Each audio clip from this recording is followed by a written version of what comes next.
Would you be one to, because I guess with captains and things of that nature, those are generally appointed within, right? I believe. There's been always some discussion over the last couple of years. The Union County has 3 undersheriffs, which I think is, I don't know what many counties have, but that seems to be more than a lot of counties have. Mm-hmm. Would that be something you would look at? I suppose so. I have not looked at other counties in terms of how many undersheriffs they have. Mm-hmm. That might be something to look at.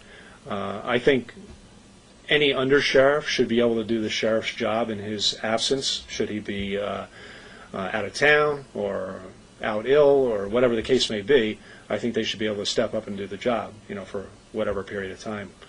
But I think that undersheriffs as well as the sheriff should have a law enforcement background. Mm-hmm. No, or they shouldn't be there. Yeah. Most of them, I believe, do now. At least the remaining 2. One, they just appointed one in August. Moved someone up because mm-hmm. that. I saw that. Yeah, I think that I don't recall his name, but I understand he came up through the ranks.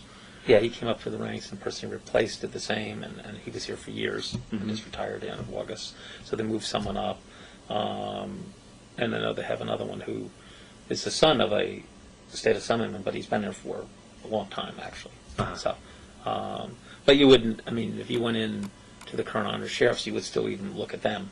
You wouldn't just, as you said, move things around until you get an understanding of who's and what. Right. I think it's prudent to know your surroundings and know your people before you start to make a lot of changes. Mm-hmm. I don't think it's wise to do it any other way. In terms of your administration, they've had 3 undersheriffs. Obviously, the acting sheriff. If you're successful in winning this election, will you be adding a 3rd? Because right now you have 2. You have 2 extras right now, right? I know that you just promoted one. Yeah, we promoted Mike Frank, who replaced Vin DiTrolio. Who was there for years. Yeah, Vin was there for a long time, over 30 years. And by the way, a tremendous undersheriff and a tremendous asset to the office. We promoted Mike Frank, who was captain, and Mike is now our new undersheriff. My inclination is to say yes to that, and I'll tell you why. We are a 24/7 operation when it comes to complex security. And the reality is that for most of what our work is that we work morning through almost midnight. We serve TROs, the things we talked about earlier, nighttime transportation.